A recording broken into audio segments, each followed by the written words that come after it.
Hello, I'm Cliff Harris. You're a bit of a boffin when it comes to strange places.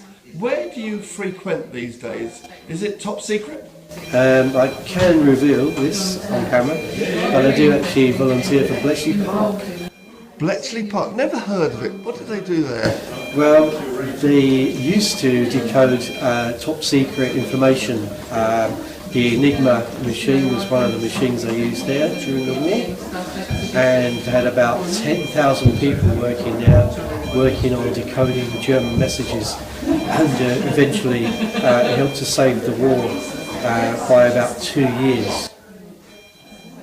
So between Bletchley Park and Spike Milligan, it was a very short war? It was a very short war, and I'm sure Spike Milligan was involved in Hitler's downfall. You've come to this famous section. Why have you come? I've come here because I used to work in New Street in Marconi Communications, and that was 1983 I started there. I still work for the same company, but it's now got a different name. But it was called Marconi Communications in New Street in 1983 I started. So you started in 1983, where exactly? The PCB department, and we had thousands of printed circuit boards, that stands for. Thousands of boards being made for communications, for example for the post office and for what became BT. In the actual building I worked there for about 3 or 4 years. I must have been around 28 roughly.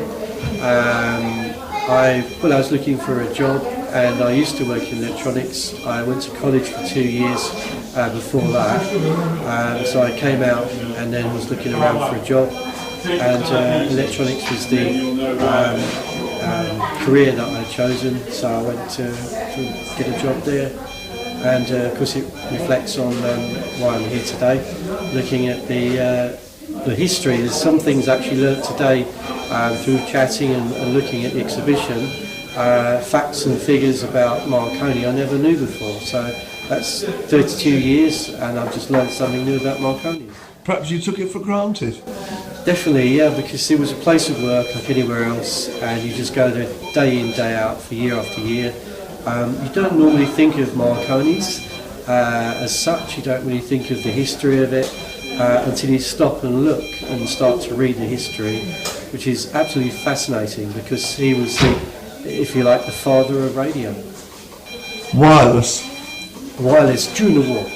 There's a big dispute about this building. Is it the birthplace of wireless, or is it bigger, as in the signs in the entrance to the street, the main roads into Chelmsford, the birthplace of radio? If they called it the birthplace of Wi-Fi, I think they'd make it a bit sexier. Actually, in the Marconi site, I was there for about 3 or 4 years. I still actually work for the same company, but it's evolved into a different company now. Marconi's split. There was Marconi's that separated, then there was BA Systems, which is who I work for now. So 32 years later, I'm kind of still working for the same company, but with a different name. When you went to New Street, you thought I'd be here for life? Yeah. Well, actually, I was made redundant at that time, but then I continued to work in Basildon, which is the same company, and it evolved into various other names like GEC Avionics, and it's changed its name a number of times. Are many people like you there, or are they a new intake? Do they know that this used to be Marconi? There's a funny split, because I work basically on aircraft printed circuit boards, and there's an interesting split where there were other companies that made aircraft, so I literally worked next door to Rochester Airport, and they made bombers during the war, and so you had, for example, Short Brothers were based, or not based there exactly, but they were connected to that site. So aircraft was the tradition of that particular site. So there was a lot of connections going on with Marconi Marine, Marconi Avionics, Marconi Communication. So there's a whole, literally a worldwide spectrum of various Marconi companies. And now the actual name Marconi has fully disappeared, hasn't it? It has. When was the first inclination that Hall Street was once part of Marconi? Well, actually, to be honest, I never connected this particular building at all with Marconi. As I walked around here, it was a revelation to me that this was the site that was the origins. There was quite a lot of sites in Chelmsford itself. There's New Street where I worked, the Hall Street here. There was other sites, Marconi radar. I think there's probably only one site, two sites left I think now that stems from the original Marconi's. C2, 2C, I'm going to try and think of the name now. E2V. E2V, that's the one. E2V is I'm actually looking at the sign right in front of me, I didn't even read it. E2V is one of the original sites, I believe. And Marconi Marine, which was on a roundabout. Let's call it the Marconi Roundabout, and that's actually gone now. It's a car sales place now. Don't mention the word. So yeah, it was literally Chelmsford was Marconi's really. They started with valves, and that's the sort of era that I first started working in electronics. I studied valves, which was the heartbeat of the electronics industry in those days. But then, as time's gone on, it's evolved. But I'm quite thrilled actually to be here because it's quite an amazing revelation that this very spot where I'm sitting now, you can imagine the original workers sitting here doing their job. We've just been shown a picture of the coil winders, and they actually have got the background ability to because they were nimble with their fingers to wind coils. I mean that wouldn't happen nowadays. Everything's computerized, but I'm genuinely excited to be here and to see where the original building was. You're actually more interested in a place that begins with BP, not Yes. Baden-Powell, but Bletchley Park. How did that spark into life? Well, interesting enough, BA Systems, actually with another electronics company, have got an exhibition there. It's called The Road to Bletchley Park, and it actually has a picture. We're trying to solve where the picture was taken.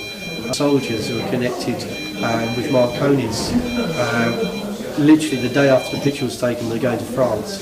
So we're trying to track down that location. Bletchley Park, I'm a volunteer.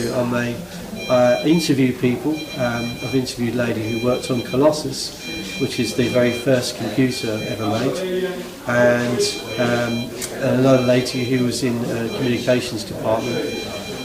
But I actually now spend most of my time as a steward, and I just help people around the site, show them where things are, what to do next, what's the best route to take, which also I'm genuinely thrilled and excited. I've been there about 2 years, and I'm really, every time I go there I feel privileged that I'm actually part of that organisation. It's heartbreaking to hear that in a way, because if only we had that here, if only this was Bletchley Park, because it's all preserved there. You've got the actual buildings, and we're hanging onto this by our fingernails. When the exhibition is over, who knows what's going to become of this space here. It's earmarked for either an office or a cafe or a restaurant. Cafe Marconi. I must admit, if it's any encouragement, Bletchley Park nearly closed. It came very close to closing. It's now had £8 million spent on it and refurbished and renewed. It's now had over 250,000 visitors to one of the exhibitions. How much do they pay each? I think it's to the entrance fee. Yes. I think it's around about £14. That is for the whole year. You can come every day for a whole year for that money. So, what's the money going to? Preserving, paying for staff, full-time staff? Well, it's ongoing, I believe. I think there are more improvements to come. But the recent one was £8 million, and it transformed the huts. The huts there were literally falling to pieces. They're now preserved to make them look as close as they can to the original huts. So they're nice, clean, tidy, don't leak, there's no problems with the paintwork, it's all nice and nicely painted. with exhibitions within those huts. So it's a fantastic turnaround for Bletchley Park. Are there any further huts that need renovating, or have they done them all? I'm not sure if huts have been improved or changed, but I know there are further plans to improve the site. But some of the huts, sadly, literally are gone. There is one of the huts, one of the people interviewed said they worked in is literally only just the entrance, just a little plinth to the entrance of the building. There was a lovely story, I don't know if this is any interest, but there was a lovely story of a lady, because I'm a volunteer, I get to talk to the other volunteers about nice stories, and there's a few stories I could tell, but one was lovely. This lady walked in to Bletchley Park, I think she was possibly 80s, 90s, not sure, getting on, and she said, I worked in the bungalows that are there now, their offices.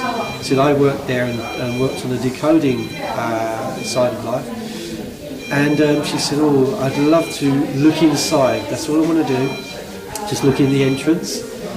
And they said, oh, I'm afraid it's private, it's for the staff only. Hang on a minute, they disappeared, came back, said, we've got you permission to stand in the hallway to look inside the bungalow. And the lady stood in there and said, literally said, I could die now, I've seen where I worked, my fulfilment has taken place. I've seen where I worked during the war, Second World War, so now I can die a happy lady. So that was one of the tremendous rewards. There are many more working for Bletchley Park. So we mustn't give up hope at Hall Street. I believe in miracles, and I think a miracle can happen.